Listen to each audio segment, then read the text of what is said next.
This is Jules. For a change, I'm actually not going to be doing all the talking, so I'm really going to try and control myself and ask questions and let the amazing Dr. Cam McDonald, who is the CEO of PH360.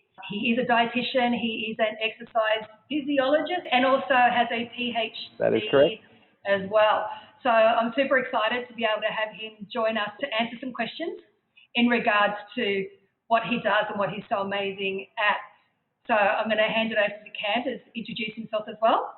Yeah, magic. So thanks for having me, Jules. My background, I started out as an ex-phys, got really interested in prevention and treatment of diabetes. And so did my dietetics degree, and then that was a master's, and then went on to work in hospitals in clinical populations, and noticed that there was, I kind of got sick of people getting sick and then coming to hospital. So I was thinking, how can we prevent people getting to hospital in the first place? And so I started moving out into private practice when I started my PhD, looking at supporting individuals who'd had breast cancer in the post-treatment process to prevent chronic disease. And so I started working in private practice, started seeing that people would get different results even with the same intervention. Some people were getting really well, other people weren't getting better. And I wondered why. And so I started looking at personalization and why people are different, why people would respond to one thing but not another. And was very fortunate to find PH360, which was just launching its first operational epigenetics platform. And I was very lucky to be one of the first practitioners using it in practice internationally. You saw a lot of clients over the next period of time, then have now been educating health professionals on how to use it for the last 6 years. And also a lot of my time is taken up inserting this into corporate organizations, supporting parents and also teachers in educating with the principles of personalization. And I have quite a role in liaising with the universities that we're working with right now and furthering the information that we have. So I love what I do, and I'm really, really excited for what we can actually achieve now. It's often when it comes to things like diabetes and heart disease, it's not about if people get better, it's about when they get better, when they apply things that are appropriate for them. And it extends out into just energy levels and wellness and weight loss and all of those things that a lot of us want as well. But the big things for us is that we're trying to eliminate chronic disease and pain by the year 2050.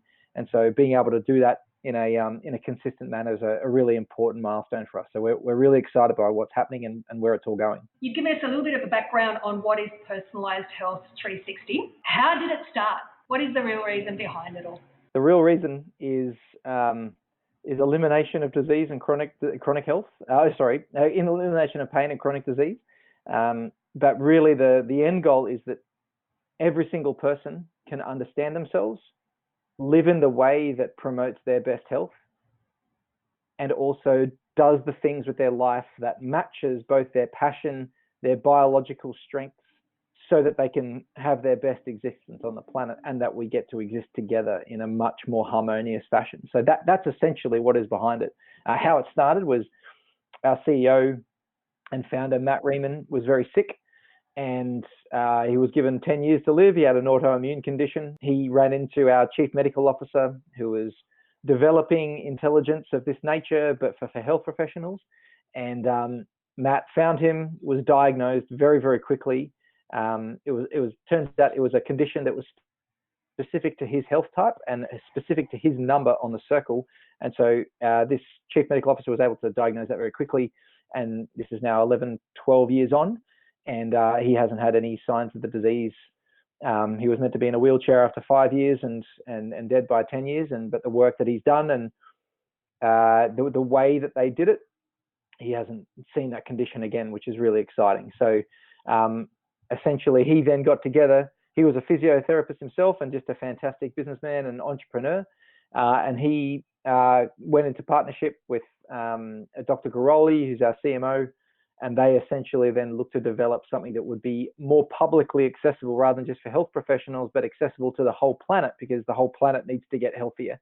And so over the last 10 years, there's been a concerted effort on developing the technology to be able to deliver this. And we're at a really exciting time now where it's, easily by far and away the best principles that are found in a personalized health technology app are found in this app. And the application is about to go through some incredible advancements and integrate wearables. And and really make sure that it's reading you in real time and supporting you in the best way. So it's been a journey of collectively 20 years of research and development, and then tech development. And so, yeah, and it's with the essence that people live their best lives. So explain, what is a health type? Yeah, a health type is a classification that is based on the body shape and size of an individual and how it's developed, not just from the body shape and size or anthropometry, but also other features like hair color, eye color, skin color. All of the phenotype traits that an individual has goes into what classifies a person as one health type or another. And so health types in their primary form relate to embryological development and which layer of the embryo was given more developmental energy or juice or genetic expression. And we know that people develop differently. We know that some individuals have been big boned their whole life, find it very easy to put on weight. And that is because they have a different hormonal and genetic makeup that creates a predisposition for a body to get bigger, whereas another body might be quite small and delicate, and they have a predisposition to be small and delicate, both genetically and hormonally. And so those very classifiable differences. This is a bigger person over here. This is a very delicate person over here who couldn't really ever get big, even if they tried. They have very different physiologies. They have very different ways that they interact with the environment. And the health types essentially classify the 6 major types of those individuals. And it speaks to embryological development, gene expression over time, hormonal profile. And because of that, because all the tissues are developing together at the same time, we know that the things that develop the size and shape of the legs also develop the digestive organs, also develop the way the mind works, or at least the predispositions in how the brain is going to respond to the environment. And so we start seeing in one health type a correlation between the body shape and size, the exercise preferences that somebody would like, the nutrition preferences and timing and chronobiology, even the mental preferences that they have too, are all shaped by the genes and the hormones, which are common to a health type. So it's a classification methodology that's been validated over 50,000 cases we now have in the back end. And that algorithm of refining the different types of people within that health type, because obviously everyone's individual, so there's 6 major types, and there's individual variation within those types. That's where the algorithm is constantly upgrading itself and becoming even more exact as to not only what health type you are, but also where you sit within that health type and your individual variation of that. How much room for error is there? And how is this evaluation actually done? It's like a physical measurement. What is it? Blood tests? What is it? So the way the test is done is we needed something that was available to everyone and also affordable to everyone. And genetic tests back in 2000 were about $10,000 to $50,000 a hit. And so it wasn't feasible to expect that everyone would get gene testing. And we know that gene testing is only a predictor or a risk predictor. It's not actually this is happening in the body. We needed to understand what is happening in the body, and we needed to make it scalable. And so the way that you do that is by getting proxies for gene markers and gene expression markers, which are things like the size of your skull, the length of your jaw, the thickness of your neck, the thickness of your wrists. Now, not only are they related to different genes, but they're also related to different hormonal levels, and they're also related to different diseases. The thick neck is related to a higher risk of diabetes and heart disease and fatty liver. A thick wrist and a thick neck is more related to hypertension.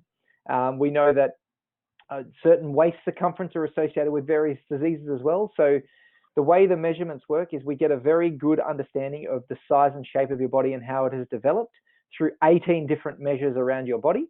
We then have a 68-item questionnaire that goes through things like hair color, eye color, skin tone, your family history of disease, your personal history of disease, where you live, where you grew up. Some very important factors there that help us define the rest of you. And so all of that information clusters together. There's 10,000 different correlations that are used to inform the end result. And with all of that information, we're able to understand what's the general gene expression of your body over an extended period of time. Your bones didn't develop in a day. They developed over years of influence. And so by understanding the outside of the body, we get to understand what's happening on the inside of the body. As far as the error rate is concerned, that will depend on the individual measurer, but we did a lot of testing initially on if we send this out to someone to measure themselves versus we measure them, what's the error rate that we see? And so there was a lot of work done so that it can be accurate. And so it's always best when you're measuring to get someone else to help measure you so that you can remove parallax error and make sure the tape is tight where it needs to be. However, it can be done by yourself very, very successfully as well. And if you've ever got any questions about your results, you just need to send some photos off to the support team and they can confirm with you. They can do some additional measurements based on those photos and can confirm everything for you. So irrespective, you don't need to send any bloods or saliva off. We actually get all of the data we need from your phenotype, which is your gene expression, which is where we've spent an incredible amount of time scouring the research and doing our own research to make sure what we're measuring is what we are then interpreting. And so that's where the success of this model has been. Okay, so I know that there's a fair bit of science behind it. I think you mentioned 15 layers or methodology behind it, everything from Ayurvedic through to Chinese medicine. And so why have you chosen those specific ones? So the most important thing with understanding the body in its entirety is that what we've done in Western medicine right now, if we've become very specialized with our knowledge, there's a nutrition area of expertise, then there's expertise within that area of nutrition as well, and then there's exercise expertise, then there's geomedicine and where we live, there's exposomics and what we're exposed to in their environment, there is molecular biology and what's happening at a molecular level in our body, there is endocrinology, which is the study of hormones, there's semiotics, which is signs and symptoms, there is phenotypology, epigenetics, and all of these different sciences are actually speaking about the system of the body. When you have a negative thought, particularly if it's a very powerful negative thought, it will influence a number of things in your body. It will change your blood pressure in some cases. It will change the way you digest your nutrients. It'll change how your nutrients are used. It'll change your predisposition or motivation to exercise. What happens at one part of the body will also influence everything else. And so the reason why we've chosen those 15 sciences is because they describe all of the different sciences that are associated with how the body works. And so we talk about the 15 different layers, but essentially it's all happening together. You know, if you feel angry and you go for a run when you're angry, the hormones are contributing to your anger. Your body is then moving, which changes so much about your metabolism, but then also influences your anger because you burn a lot of that anger off. And then it's going to influence how you then digest the next foods. It's going to influence how your body's going to look if you maintain that for a few weeks. And so all of these different things, all of these sciences that we use are essentially just designed to describe the whole experience that we have. And the reason why Ayurveda and Chinese medicine, as you mentioned, are in it is because originally they described the body in this systems biology approach. Western medicine has become very good at getting down to the very fine detail of what does this gene do and how does it do it. But in order to describe the whole experience, you have to have the big picture and the small picture. You need to understand that a person who looks like a shot putter, it's not just one gene that's created that. It's you just by looking at the significant size and shape of this body, you know that they're going to be more powerful. Versus if you see a marathon runner, you know that they're going to have different traits as well. And so that's the big picture. But then the small picture is where the rest of those sciences come in as well. So Ayurveda and Chinese medicine have been chosen because they describe those models, but they haven't been taken at face value. We've then gone and done our own testing to say, how does this Ayurvedic principle match up with genetics and epigenetics from Western science? Let's put those together and see what sticks. And that's where the work has been over the last 20 years, is to understand what did we know from an ancient medicine perspective? What do we know from a modern medicine perspective? How can we take the best of both worlds? Because there's a lot of genetic validation of Ayurgenomics, Zengomics, which is Chinese medicine, Ayurveda, in a genetic space that are being validated. And particularly in China, they've done millions of studies that are all just published in Mandarin. And so we have, essentially, it's about drawing information from all available sources so that we can find pure scientific truth, which is what is repeatable and in different parts of the world at different times of the year, different people.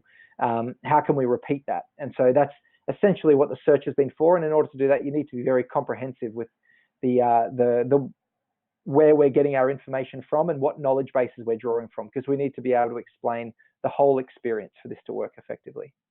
What kind of changes would a client or a prospective individual expect to see with this method, and how quickly, if they strictly adhere to the system you prescribe? Obviously, everybody has different reasons. Some will go for health, some will be weight loss, some will be something else. So it's all about, their why.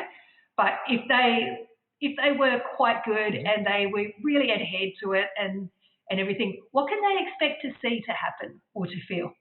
Yep. So people are going to be a little bit different in that journey. Depending on your goals, it's going to be different. But what we've seen, just even in the last recent period, we've done some studies on collected some data from our population around immune function, and we see significant improvements in immune function within 10 days. But in conjunction with that, we also see improvements in sleep. We also see improvements in energy levels within those first couple of weeks.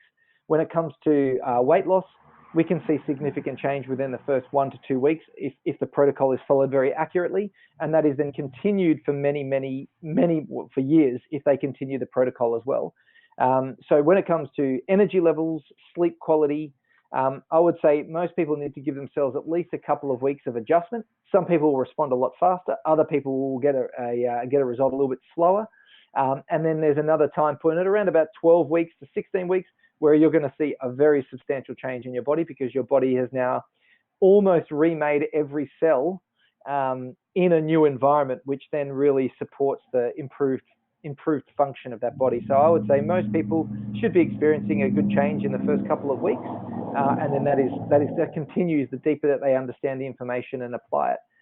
I would say that some people who are in very poor health or have just been doing something that's quite conflicting to what's in their profile, they may find that there's an adjustment period of that first couple of weeks, in which case they might have experienced some negative side, some, I guess, perceivably negative side effects.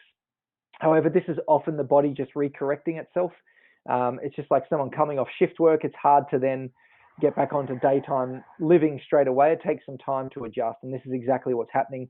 Even though it's right for the body, it can sometimes be a little bit uncomfortable, but it's in the minority of cases, I often find. And if you're wanting to avoid that initial period of discomfort, then you just take it a little bit slower with the implementation of what you do.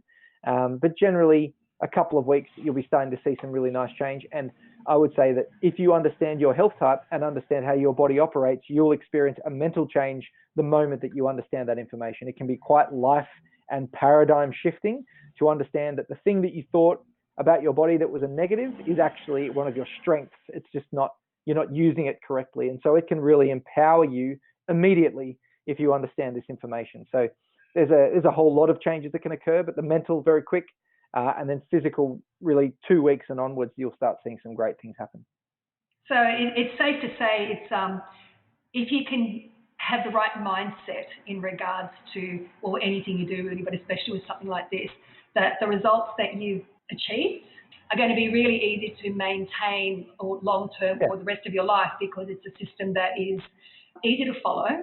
But it's like, where do we sort of go with people that say, oh, it's a fad? Yeah. So the first thing is that the thing that you've been doing right now with your body may not be the best thing for you, and that's because we're not taught to listen to our body appropriately. And so there might be some changes that are quite significantly different to what you're doing right now. So the best thing that you can do is actually leave your previous experiences on a shelf and just experience this for 6 to 12 weeks and really commit to it for 6 to 12 weeks. What you'll find is that not only does it improve your health, but there is a subtlety to your body feels different to what it has before. It feels in flow. It feels easy. There's a smoothness to your energy as well. And really the feeling that we ask people for all of the time is, how aligned does this feel to what your body thinks it needs? And the answer is, this is exactly how my body wants to feel. And so fads are often fads because they drive the body into a particular response for a short period of time. And then what happens after that is it doesn't align with this body and what it needs, because it's the same thing's being applied to everyone. And so the body goes, oh yeah, I got a result, but I don't really want to continue it because it doesn't really match up with my life, because it was just one thing. It's just nutrition or just exercise or a combination of the both. It doesn't actually get into what is your body designed to do individually. And this is where a fad is a generic application of things. It's something really exciting that everybody is doing. Everyone should do it. This is to say that everyone should do it, but the reason that it won't be a fad is because it's about you as an individual. There is nothing else on the planet right now that allows your body to be defined as accurately as the PH360 application right now. So you can go off and do other fads, but essentially your body requires what it requires, and that information is found in PH360. So it's about putting your brain on the shelf for a few weeks and actually just trying it, really committing to it, and you'll know within yourself. This is an internal experiment, and you get to experience that yourself. And if you apply all of the principles, you'll find that there's actually an incredible fulfillment that comes from it. Okay, so with the principles for every health type, is it the same for every single health type? Like if you're a guardian, every single person that's a guardian will have the same guidelines, same food, or food lists and things like that, apart from if they've got allergies or if they just don't like a particular food. And say every single diplomat will have the same guidelines as well for them as well. Is that safe to say, or there is quite a variance within every single health type as to what is recommended for them? So every single individual will have a unique food plan. So no one will have the same food plan. And this is because if you even take two diplomats, for example, who have got the same health type, they could be at opposite ends of that can be comparison between The Rock and Nicole Kidman. That can be the variation in size and shape of an individual within the same health type. And so there's incredible variation within that. And so that's the first thing. But even if you had two people, Nicole Kidman had an identical twin, and if they were looking at their food profiles, there'd be a lot of similarities. However, there would also be differences because they've had a different experience of life. Their bodies won't be exactly the same. And that small difference will then adjust for the difference found in their food list. So every single person will actually have a unique profile that is designed for them. And if they've got allergies and intolerances, you can actually individually go in and take those foods out of the platform too. And then the food list will be optimized to the allergies and intolerances that you've removed. And so, I guess it's very important to say that every single person's profile is completely unique to them. There are some similarities in some of the recommendations around chronobiology and mental function and the timing of things throughout the day, even the types of exercise. However, how they go about it and the very specific nuance is going to be quite different to everyone. So with those sorts of things, say we've got clients that their best time of day might be to train, because I know that your health typing also gives people the best time for them to sleep, the best time that they function at their genius, the best time for them to actually physically work quite hard and get the most of it, best time to focus. What if you have those people that kind of go, oh God, no, I only ever train in the mornings because that's all I've ever done. And for them, their best time would be the afternoon. How do you actually overcome that with somebody, explain to them to give it a try and see what happens? So the only reason that someone would engage with this is if they have a goal themselves. And so they would say, yep, I want to improve my health. And so in that case, if they're wanting to improve their health, then there must be some deficit somewhere in their life to say, I don't feel like I'm as healthy as I could be. And so whatever you're doing right now is contributing to that lack of that health in that area that you're wanting to improve. And so firstly, no one's going to force you to do anything. Like, the most important thing is that you have to want to make change. But what we're going to do is we're going to measure you up and say, this is what your body physiologically is going to prefer. Now, you might socially prefer something quite different. I really like chocolate. It doesn't mean that it's good for me. And the same situation comes from morning exercise. Some people, it can actually worsen their blood sugar response if they do HIIT training first thing in the morning, but they might be religiously committed to HIIT. They might absolutely love it. And so that just because they love it doesn't mean that it's best for them. And this is about saying, well, this is best for you. So if you're wanting to improve your health in these 4 ways, this is what your body requires. In the next 6 months, can we trial making some of these changes to see how it works within your body. And so I would use it as an experimentation, prove the system wrong, give it 12 weeks to really establish, a new rhythm in a recommended pattern and see what happens. Now, if you can't change any of those things, that's okay. There are ways of managing that so that you can still optimize what you've got. Like people on shift work obviously can't be eating at exactly the right times because they'll be sleeping through meal times, but you can still get close to your optimal program. It can still be worked with. And so if you're skeptical and you don't want to change, that's also a choice that you have. If you're wanting to improve your health and you're wanting to do it through a way that's personalized specifically to you, then it's definitely worth an experiment. So the only reason, it all comes down to priority. And if people's goal is big enough, or if people's importance is big enough, then they'll do anything. I've got work. Well, my child's in hospital. Work doesn't matter anymore because I'm going to the hospital. Yeah. And so the level of importance will really come down to the person and the individual and the goal that they have. Now, I'm not saying that you need to leave work to go and exercise at the right time. However, there is always the conversation of how could we optimize this in our best capacity so that it fits. And, would I be open to trialing something that I haven't done before because I haven't had this information before? This is the one thing is we're not taught as a child, this is the best time for you to exercise. And so we can go through 30, 40, 50 years of habit doing exercise in the morning when it wasn't the best for us, but it was the best for our PE teacher who thought that was the best time to do it. So this is about just up-leveling everyone's information that they're starting with so that you can start much more advanced than what we ever have. And so it's up to you as to whether you want to do that. But my suggestion is when you do, you will experience a positive change. And so if you are wanting to move towards that positive change, this is easily the most specific way that you can be certain about the information for you, that it's going to help you and support your body long term.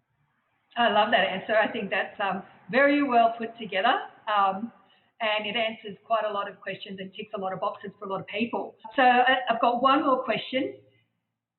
So with knowing the benefits of your health type, say I'm a parent and I have 2 children, or 3 children, or whatever that looks like, and how much benefit would it be for me to know my child's health type in regards to learning, food, maybe even behaviours?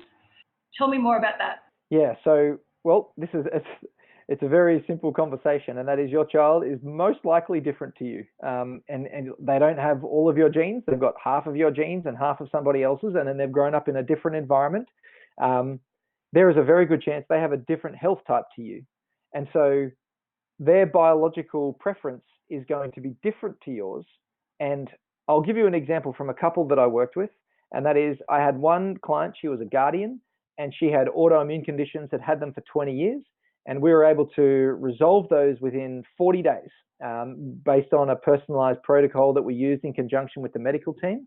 Her husband, who was an activator, opposite side of the circle and a different health type, he also followed that advice as well. And he got quite sick and he lost all his energy, lost his sex drive, which was really important to him.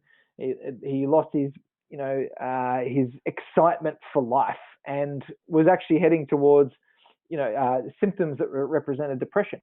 And so we then put him back onto what's appropriate for him. And it was quite different. She's designed for 2 to 3 meals per day. He's designed for 6 meals per day. Very different types of exercise, different timings of exercise, different times of bed. And when he instituted those changes, he saw a significant improvement in his health. So it was a really lovely crossover trial where we looked at him in an opposite versus him in the best profile for him. And I give that example because if you were to apply all of the same principles to your child, one of you is going to lose and one of you is going to win unless you're exactly the same health type. And so the question that I would ask you is, which one would you like to suffer? If you're going to provide everyone the same environment, which one, was it the child that you would like to have poor health or yourself? And so that I asked that semi-facetiously, but quite seriously also, and that is because we need to recognize that our children are different. They have different preferences. They have different optimal nutrition requirements. They have different learning requirements.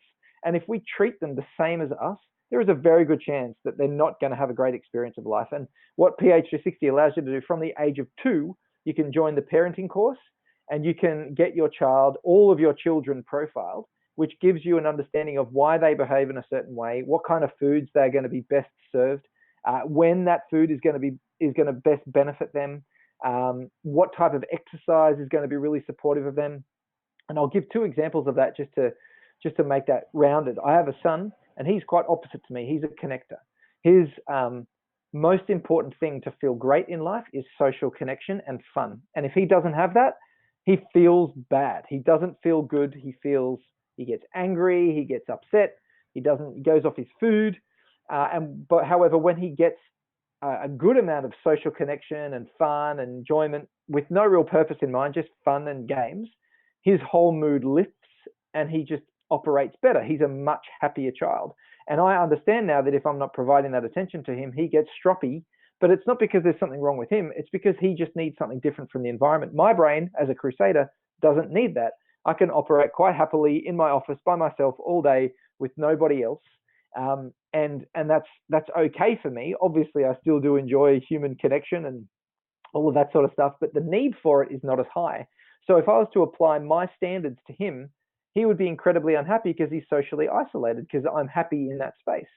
Whereas, so just in that behavioral difference, that's very important. And then a client that I've worked with had a diplomat son who was strong, heavily boned, held a fair bit of weight, and a very, very strong child, and two brothers who were skinny and lean and really nimble. And the mum would send them all out for a run, hoping that the more solid child would lose some weight doing the same exercise as the skinnier kids, because they figured, we just got to get them out and push them and be more active, when in fact that is not the best type of exercise for this individual, and it just made him feel worse because he couldn't keep up with the family. And so we changed the type of exercise he was doing to more body weight resistance type work, which is completely appropriate for children. We changed the meal structure from snacking all of the time to a few meals per day, but bigger meals. We spoke about longer, steadier mornings where he doesn't have to wake up as early and can lie in a bit more while his brothers are up and into it straight away. And those changes were made, and his whole life changed because they were able to understand my child is different, and this is how I can do something different for him. And so I would go back to sort of the bigger picture, and that is, you probably know that your child is different. You probably know that your child is different to you. And even if they're not, they will be different anyway, or different to the other child in the family too. And so would you prefer to have more information or less information on that difference? Because how aligned they are to their natural state of function is going to represent or reflect in how happy they are as well. If they're doing the things that their body is designed to do, they will feel more at ease. That will make them happier, more amenable, more engaged family members. And this is something that we want everyone to have. Everyone chases the ultimate parenting answer in books that are written with, this happened to my child and these are the things that I've collected work on average. And it just doesn't work for everyone. And you need to know the individual variation of your child to really give them the best start in life. So that's something that the parents do with the child on their own and work out the system, or are they guided by a coach? How does that look? So the parenting course is a self-paced course, and we also have virtual parenting course as well. You can be guided through in workshop style, and we also have health professionals like yourself, and in that frame, a health professional who has an understanding of the health types can definitely support you implement these things as well. So depending on your learning style and how you like to implement things, there's a number of ways you can go forward with it. However, we always know that having support, having a person there holding your hand is really, really supportive for most people. And so I strongly recommend that you engage with a coach that way if you want to, but if you want to do it by yourself as well, the resource is there too. Yeah, that would be the same for the health type for themselves as well. Obviously they're going to get better results with working with a coach that has a really good understanding of it, rather than being the Lone Ranger and trying to figure it all out. Yeah, exactly right. So if you've got someone there looking over your shoulder and going through the experience with you, it's always far better. Absolutely. Cam, I wanted to say thank you so much for your time. It's been amazing, and I've got so much value out of it, sharing all this knowledge and your information as well. So thank you.